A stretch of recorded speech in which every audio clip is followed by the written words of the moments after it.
Imagine a Brazil side that doesn't need to be beautiful. Imagine a Brazil side built not on the weight of Joga Bonito, not on the expectation that every pass must be a performance and every goal a piece of art, but on something colder, more methodical, more terrifying. Imagine a Brazil side constructed to win, and to do it in a way that the rest of the world has not yet fully prepared for. Now imagine that side arriving at the 2026 World Cup with the best goalkeeper on the planet, two of the three best wingers in world football, the most complete midfield depth chart of any nation at the tournament, and a tactical system that makes all of it work together, in a way that Brazil teams of the last 2 decades have promised and never delivered. This is not the Brazil of 2014, waiting to be humiliated on home soil. This is not the Brazil of 2018, talented and directionless, and eliminated by a Belgian side that simply wanted it more. This is not the Brazil of 2022, brilliant in bursts and dead on arrival the moment Croatia dragged them into the deep water of a penalty shootout. This is something else entirely, and it is the story nobody outside South America is telling yet. Welcome to this football channel. Let's get started. To understand what this Brazil side is, you have to understand what Brazil have been for the last 24 years. In 2002, Ronaldo, Rivaldo, and Ronaldinho lifted the World Cup in Yokohama. Brazil scored 18 goals across 7 matches. They beat Germany in the final with 2 moments of individual brilliance from a striker whose knees had been written off by the medical profession 2 years earlier. It was the last time Brazil looked like Brazil. Since then, 5 World Cups, 5 exits that each arrived with a slightly different texture of disappointment. 2006, the magic quartet of Ronaldinho, Kaká, Adriano, and Ronaldo, eliminated by a Zinedine Zidane performance in the quarter-finals that reminded the world what genuine greatness looked like. 2010, Dunga's grimly pragmatic side, beaten by a Netherlands team that simply refused to be beaten. 2014, the 7-1, no further words required. 2018, tight side caught between 2 identities and eliminated by Belgium in a game they could have won 3 times. 2022, the best Brazil squad in a generation, eliminated by Croatia on penalties in the quarter-finals after leading with 4 minutes of extra time remaining. 5 tournaments, 5 exits before the final, 2 decades of tactical drift, of a football culture trying to decide whether it wanted to be the beautiful game or the winning game and ending up as neither. The 2026 Brazil side does not have that problem, because it has made a decision that the previous iterations could not. It has decided that winning is the identity. The change started not on the pitch, but in the dugout. After Tait's departure following Qatar, the CBF spent months searching for a direction. The names linked included every Brazilian coach with a domestic reputation, and every European manager willing to take a phone call from Rio. The appointment that eventually arrived was not the one anyone predicted, and it was, in hindsight, exactly the one Brazil needed. A manager who had spent years in European football, absorbing the tactical discipline of the modern game, while retaining an understanding that Brazilian players are different, that they respond to different things, that managing the Seleção is not like managing a club, because the emotional architecture is entirely its own thing. What he has built across the qualifying campaign and the year leading into this tournament is a side that plays with the structure of a European club team and the individual expression of a Brazil side that believes it is the best collection of footballers on earth. Because it might be. Start with the goalkeeper. Because previous Brazil sides could not. Alisson Becker is 33 years old, and playing the best football of his career. He has been Liverpool's most important player across a season in which the team in front of him has been in transition. His save percentage, his distribution, his command of the penalty area, his reading of the game, all operating at a level that places him in a category with very few peers. Ederson is the backup, a goalkeeper who would start for any other nation at this tournament. That is the depth at a position that Brazil has historically treated as an afterthought. In 2014, the goalkeeping conversation was about Julio Cesar's decline. In 2018 and 2022, Alisson was excellent, but the system in front of him was not designed to protect him. In 2026, the system starts with the goalkeeper and builds forward, which is a sentence that has never been written about Brazil before this tournament. The defensive structure is where the transformation is most visible. Brazil have spent 2 decades fielding fullbacks who were essentially auxiliary wingers and centre-backs who are expected to solve problems individually rather than as a unit. The current iteration is unrecognizable. The back four operates with a discipline that has been drilled across multiple international windows. The distances between the centre-backs are maintained with a precision that the 2022 side never achieved. The full-backs have license to attack, but only when the system is secure and the triggers are correct, which is the difference between tactical freedom and tactical chaos. Brazil's defensive record across qualifying was the best in CONMEBOL. That is a statistic that would have been unthinkable for any Brazil side between 2006 and 2022. In midfield, the depth is almost unfair. Bruno Guimaraes has become the kind of complete midfielder that English football has spent 3 years trying to adequately describe. He breaks up play, he builds from deep, he arrives in the box, he reads the game at a tempo that makes the players around him better. Alongside him, the options rotate depending on the opponent and the tactical requirement. João Gomes offers relentless physical energy and the kind of defensive covering that allows the more creative players to take risks. Endrick has developed into one of the most intelligent holding midfielders in European football. The kind of player who is never the headline and always the reason the headline was possible. The midfield is not just talented, it is balanced in a way that gives the manager genuine tactical flexibility depending on the opponent, which is something Brazil have not had since the 2002 side that could deploy Gilberto Silva as a genuine shield. And then there are the forwards, and this is where the conversation becomes unreasonable. The defensive structure is where the transformation is most visible. Brazil have spent 2 decades fielding fullbacks who were essentially auxiliary wingers and centre-backs who are expected to solve problems individually rather than as a unit. The current iteration is unrecognizable. The back four operates with a discipline that has been drilled across multiple international windows. The distances between the centre-backs are maintained with a precision that the 2022 side never achieved. The fullbacks have license to attack, but only when the system is secure and the triggers are correct, which is the difference between tactical freedom and tactical chaos. Brazil's defensive record across qualifying was the best in CONMEBOL.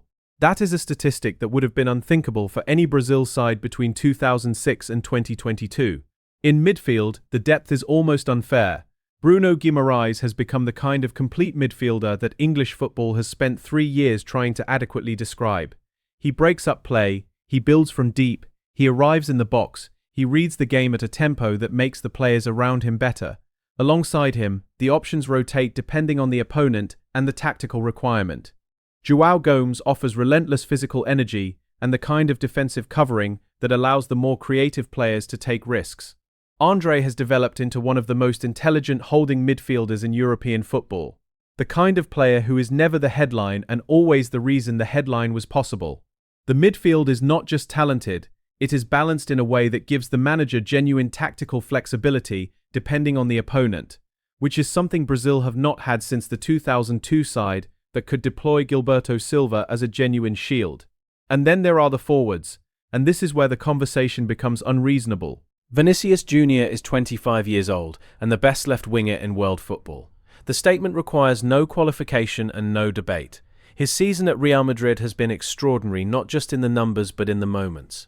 The goals that arrived when the team needed them, the Champions League nights where he was the difference between elimination and progression, the maturity with which he has handled the racist abuse that has followed him across Spanish stadiums for years, responding not with silence but with football, which is the only response that history remembers. He arrives at this World Cup not hoping to announce himself, but knowing that he already has, and that the only thing left is the trophy that defines the difference between a great career and a legendary one. On the opposite flank, the question of who starts is one that most nations would answer by simply playing both, because the alternative is too painful to consider. Rodrygo has spent the last 2 seasons proving that he is not Vinicius's supporting actor, but his equal in almost every dimension that matters. His movement, his intelligence, his capacity to score the goals that cannot be scored from the positions that should not produce goals, is at a level that makes the Brazil front line genuinely terrifying regardless of which of them starts where. If the manager deploys both, with Vinicius on the left and Rodrygo cutting in from the right, the defensive nightmare for opposing full-backs is not theoretical. It is a specific tactical problem that no team at this tournament has an obvious solution for. Through the middle, the centre-forward conversation has shifted entirely in the last 12 months. Endrick is 19 years old and the most hyped Brazilian teenager since Neymar, which is the kind of sentence that usually precedes disappointment. The evidence so far suggests otherwise. His minutes at Real Madrid have been limited by the presence of more established forwards. But what he has produced in those minutes has been remarkable. The goal against England at Wembley in March 2024, was the moment that the wider football world understood what people inside the Brazil setup had been saying for 2 years. The composure, the power, the capacity to strike a ball with both feet, in ways that make goalkeepers look helpless. He is not the finished product. He is 19. But the finished product version of Endrick is genuinely terrifying, and the current version is already good enough to start knockout matches at a World Cup.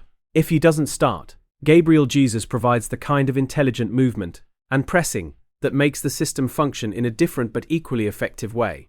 Matheus Cunha offers yet another profile, a physical presence with technical quality that gives the manager options depending on what each specific game demands. The depth across the entire squad is what separates this Brazil side from the previous 4 iterations. In 2014, the squad fell apart when Neymar was injured because there was no plan beyond Neymar. In 2018, the midfield options behind Casemiro and Paulinho were Fernandinho and nothing else. And Fernandinho's own goal against Belgium was the moment the tournament ended. In 2022, the squad was deeper but the tactical identity was fragile, dependent on Neymar's fitness and a system that couldn't hold shape when the pressure became extreme. In 2026, every position has genuine alternatives. The bench contains players who would start for semi-finalists. The system does not depend on any single player. That is not a Brazil characteristic. It is a tournament-winning characteristic, and it is the one that has been missing for 24 years. The qualifying campaign told the story that the tournament will now test. Brazil finished top of CONMEBOL qualifying, which is an achievement that gets shrugged at because Brazil always qualify and always finish near the top. But the manner was different. The defensive record. The away performances in stadiums where Brazil have historically struggled. The Bolivia away fixture at altitude in La Paz, which previous Brazil sides had treated as a survival exercise, was one with a professionalism that bordered on clinical.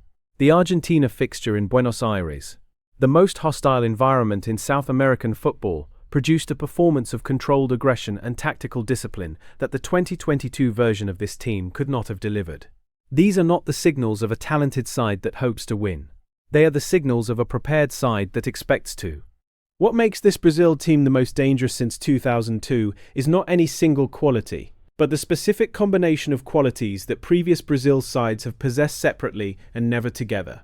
The defensive organization, the midfield balance, the attacking firepower, the depth of the squad, the tactical clarity of a manager who has spent his entire preparation period building a system that works regardless of which 11 players are on the pitch. The psychological edge of a generation that has watched the previous generations fail and has decided, collectively and explicitly, that their story will be different.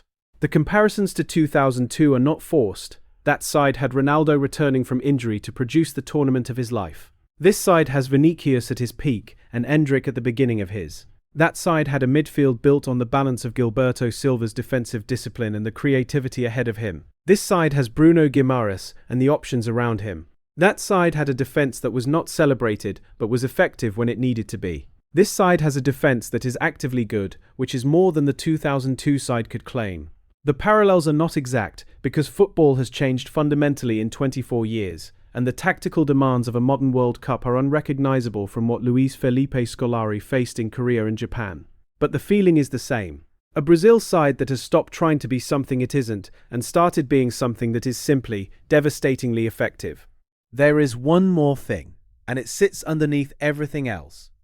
Brazil have not been to a World Cup final in 24 years. For the nation that has won the tournament more times than any other, that has produced more genuinely transcendent footballers than any other, that carries the weight of the yellow shirt in ways that no other jersey on earth carries weight. 24 years is not a drought. It is a wound. A generation of Brazilian children has grown up never seeing their country in a World Cup final. The 2014 tournament on home soil was supposed to be the coronation and became the trauma. The players in this squad, who were children in 2014, and many of them were, carry a specific relationship to that memory that the rest of the world cannot access. They watched the 7-1 happen. They absorbed what it meant.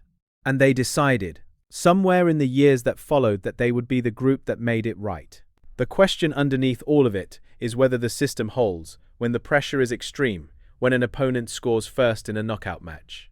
When the ghosts of 2014 and 2018 and 2022 start whispering the things they always whisper to Brazil sides in the moments that define tournaments. The qualifying campaign answered some of that question. The group stage will answer more of it. The knockout rounds will answer all of it. What is already clear, before a ball has been kicked at this World Cup, is that this is not the Brazil of the last 2 decades. This is something harder to describe and easier to fear. A Brazil side that does not need to be loved. A Brazil side that just needs to win. And that, more than any individual talent or tactical innovation, is why the rest of the world should be paying very close attention. The last time Brazil arrived at a World Cup with this specific combination of talent, structure, and cold-blooded intention was 2002. They won it. They haven't looked like this since. Subscribe to my channel. Hit the bell and we'll see you soon.